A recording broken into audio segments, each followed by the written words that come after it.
They say hindsight is 20/20, but in my case, the signs were always there. I just didn't want to see them. When Emma and I first got together, it was like gasoline in a match. There was an instant spark, a passion that felt intoxicating. But what burns bright also burns fast. And that was the first lesson I should have learned. Emma was magnetic, sharp-witted, beautiful, charismatic. She had a way of pulling people in, of making every room orbit around her. And I, Jack, age 43, someone who had always prided himself on staying calm under pressure, found myself drawn into her world, like it was the only place that made sense. At first, it didn't take long before the cracks started to show. Emma had a habit of using words like weapons, not in the shouting, plate-throwing kind of way, but with barbs hidden in sweet tones. If you really loved me, you'd do this. Other men wouldn't hesitate. And my personal favorite, one day you'll regret pushing me away. At first, I chalked it up to emotional heat. Some people just express themselves with more intensity, right? But slowly, the relationship began to feel like a minefield. One misstep, one disagreement, and I'd be facing down another emotional ultimatum. If I didn't say the right thing, if I didn't react exactly how she wanted me to, the threats would come. Maybe we're just not meant to be. I don't have to stay, you know. Each time I tried to fix things, I'd apologize for things I didn't really do, let her twist my words into something uglier, and then bend backward just to make her smile again. I told myself it was just a phase, that Emma had been hurt before, and just needed patience and love. I thought if I stayed steady, she'd settle. I was wrong. What I didn't realize at the time was that Emma thrived on control. Not through logic or reason, but through chaos. Emotional games became the rhythm of our relationship. One day she was affectionate and tender, the next cold and biting. If she felt me slipping away, she'd unleash another round of threats, calculated to stir guilt, fear, anything that kept me tethered. The thing is, I wasn't weak. I'm emotionally resilient, have had to be all my life. But love makes you hopeful. It makes you believe that maybe, just maybe, if you give enough of yourself, things will change. But the more I gave, the more I lost myself. My peace started crumbling bit by bit. I'd wake up tense, unsure of what mood I'd meet that morning.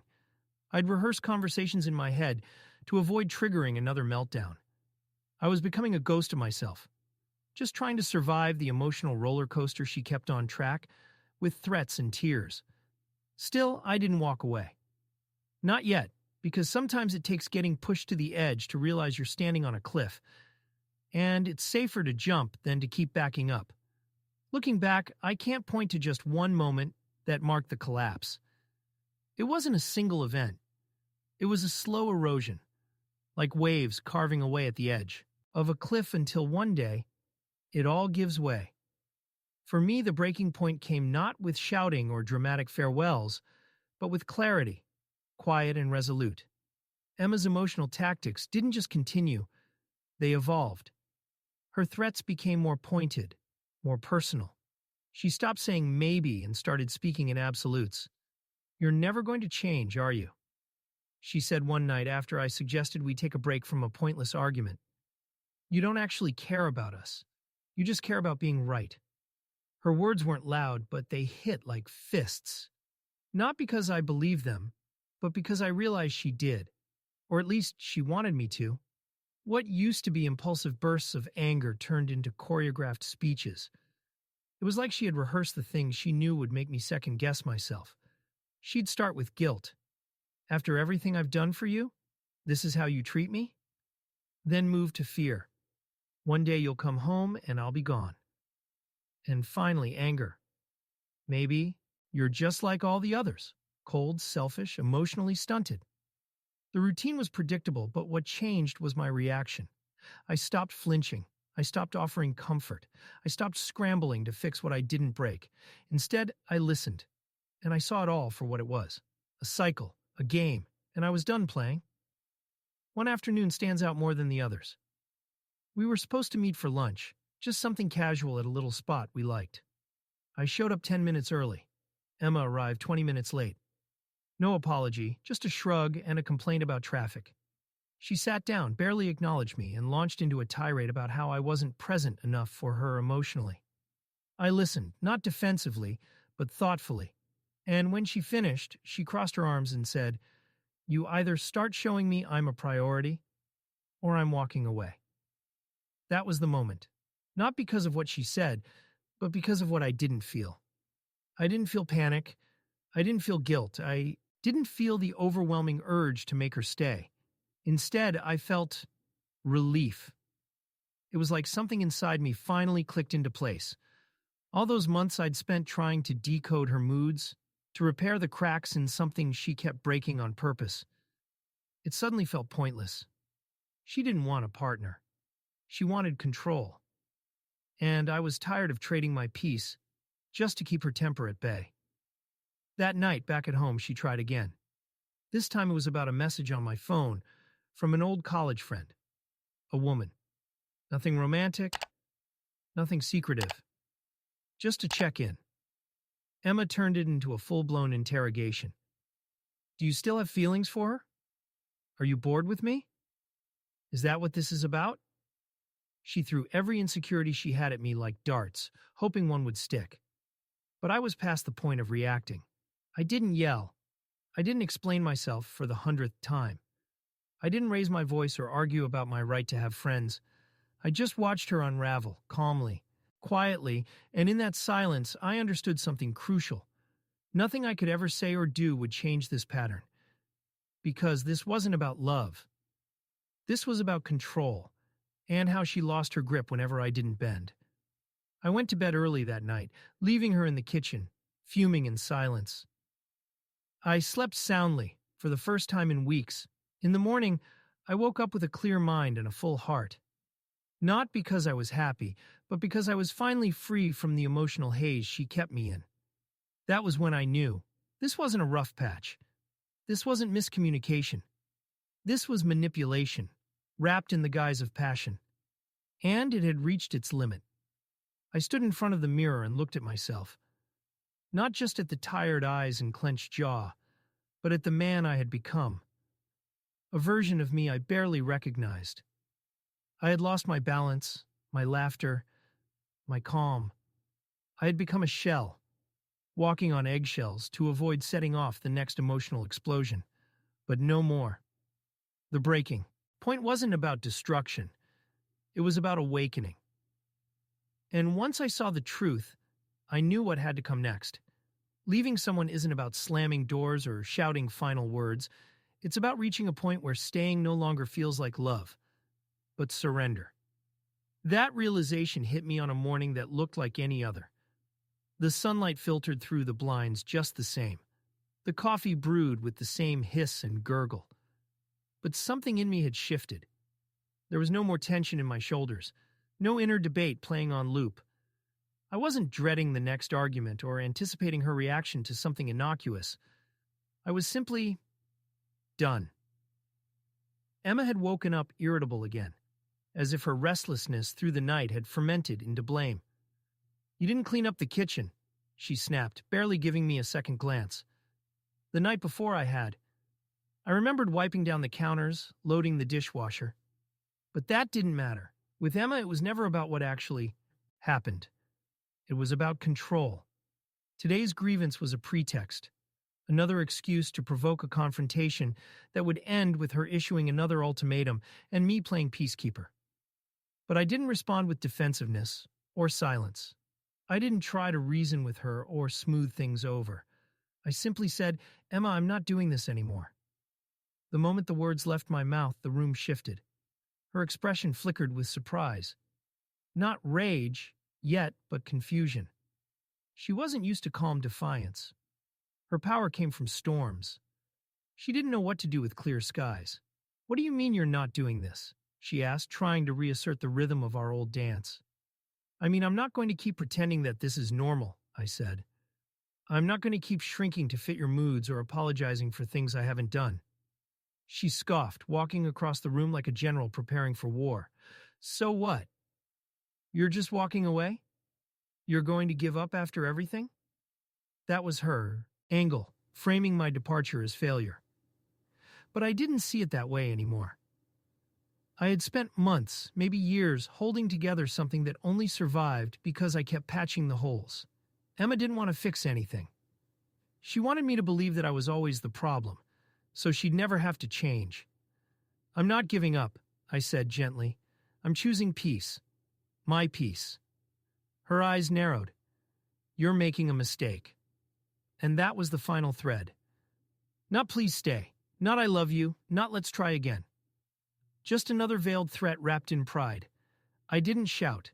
I didn't cry. I didn't beg her to understand. Instead, I walked into the bedroom and began packing a bag.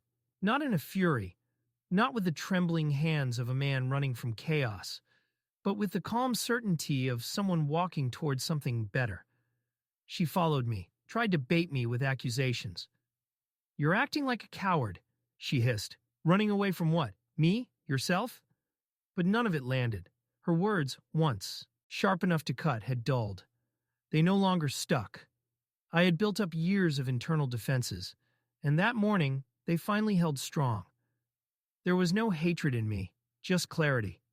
Emma, in her world of emotional volatility, didn't know what to do with stillness.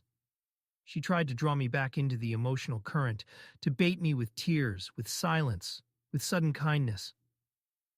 "Can we just talk?" she whispered, a tremble in her voice that might have once moved me. But it was too late. Not because I didn't care, but because I couldn't keep caring at the expense of my own well-being. I packed slowly, methodically, a few changes of clothes, my laptop, my notebooks, the essentials. I wasn't trying to hurt her. I was just reclaiming myself. When I zipped the bag, she stood at the doorway, arms crossed, watching me like she expected me to stop halfway, look back, and ask her to forgive me for putting myself first. But I didn't. Not this time. As I walked past her, she stepped aside, her face a mask of confusion and disbelief. She asked, "Where will you go?" I didn't owe her a plan, but I answered anyway. "Somewhere I can breathe." That was the truth. I didn't have a detailed map or a list of goals. I just knew that wherever I ended up would be better than where I had been. Anywhere that wasn't governed by emotional landmines, manipulative apologies, and love that came with conditions. As I closed the door behind me, I felt the absence of weight more than the presence of pain. The apartment, once a place I tried to call home, had become a holding cell.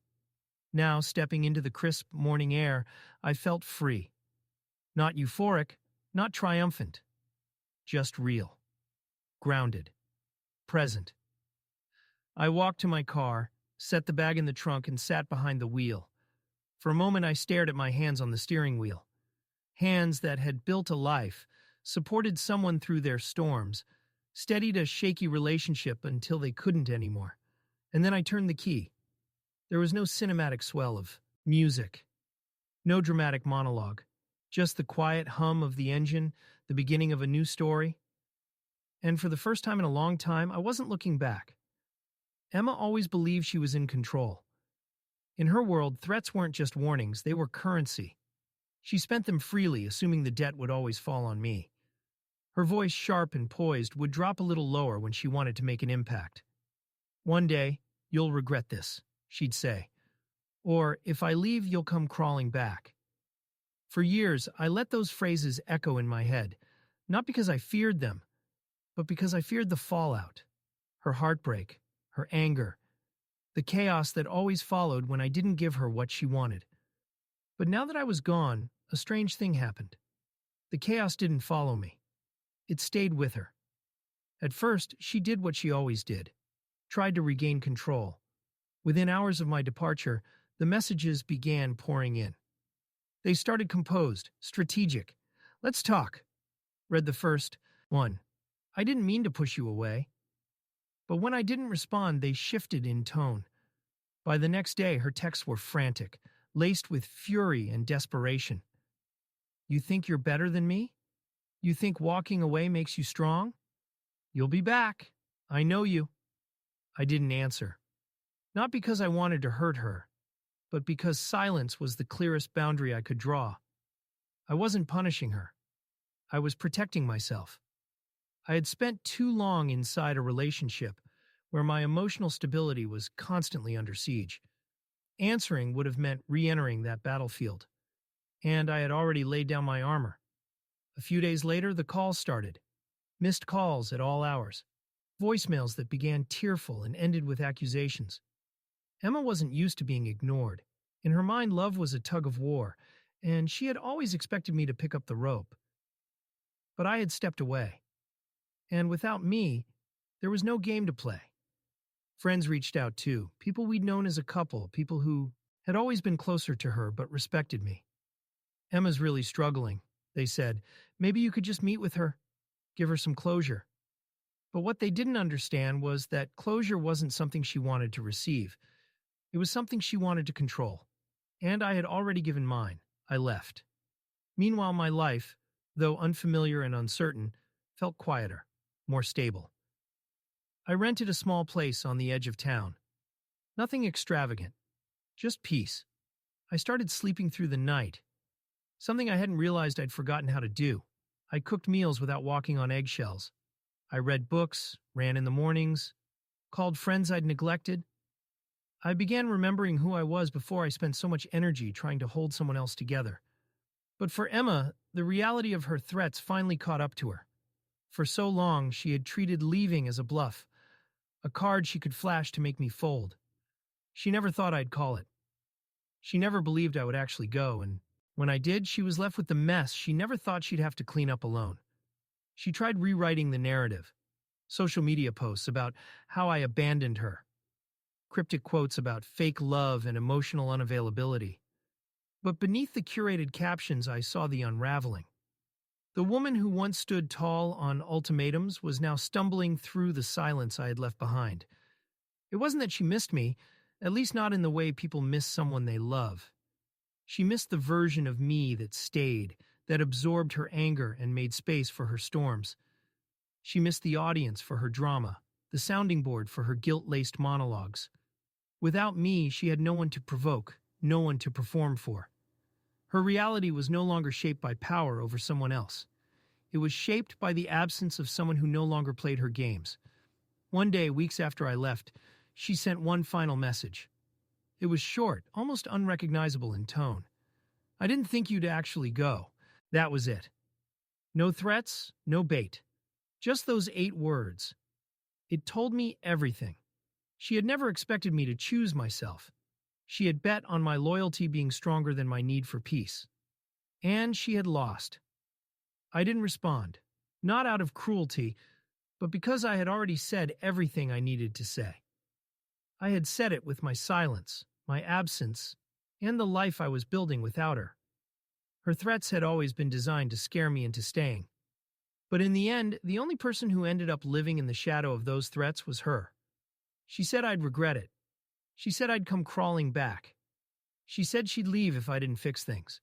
And now she was the one left behind, living in the echo of her own warnings, watching the door that I walked through stay closed for good. The first morning I woke up in my new place without the weight of Emma's presence felt almost surreal. It wasn't the physical absence that struck me the most. It was the absence of tension. The silence didn't scream anymore. It soothed. There was no need to anticipate mood swings, decode hidden meanings in her words, or brace myself for another emotional ambush. I didn't realize how much of my energy had been spent surviving, rather than living, until I finally had space to breathe. I began rebuilding quietly, not in dramatic ways, but in small, deliberate choices. I rearranged my mornings, no more rushing out of bed to avoid confrontation.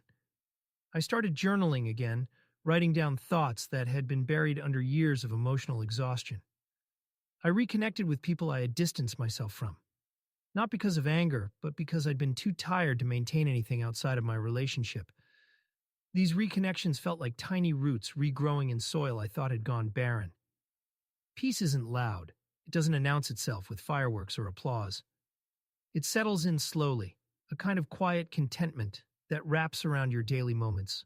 I would sit on my small balcony in the evenings, watching the sky shift colors, and I felt more fulfilled in that stillness than I ever did in the chaos of trying to fix what couldn't be fixed.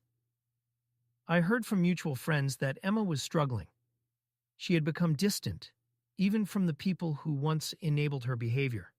Her patterns of manipulation weren't sustainable without someone willing to absorb the impact.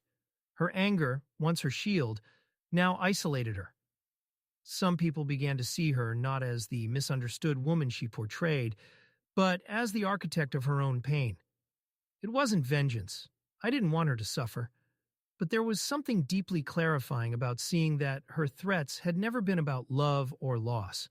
They were about power. And when she lost control, the structure collapsed. I didn't date for a while. Not because I was jaded, but because I wanted to come home to myself first.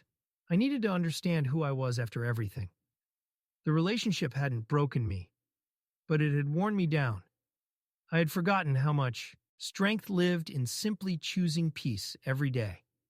Gradually, I became that version of myself again, the one who laughed easily, who enjoyed quiet weekends, who didn't fear his own voice in a relationship. Eventually, someone new did come into my life. It happened naturally, without pressure or pretense. She was kind, thoughtful, and above all, emotionally steady. There were no games, no need to prove my worth. With her, love felt like calm waters instead of constant storms. And while the past remained a part of me, it no longer defined me. As for Emma, I never heard from her again. That final message, "I didn't think you'd actually go," was the last thread. I didn't feel bitterness when I thought of her, only a quiet gratitude for the clarity that leaving brought me. Sometimes, the only way to truly understand what love isn't is to walk away from someone who's misnamed it for too long. I didn't look back because there was nothing left behind that belonged to the man I had become. I had outgrown the version of myself that stayed silent, that bent to avoid breaking. And in walking away, I didn't just leave Emma. I reclaimed my voice, my peace, and my life.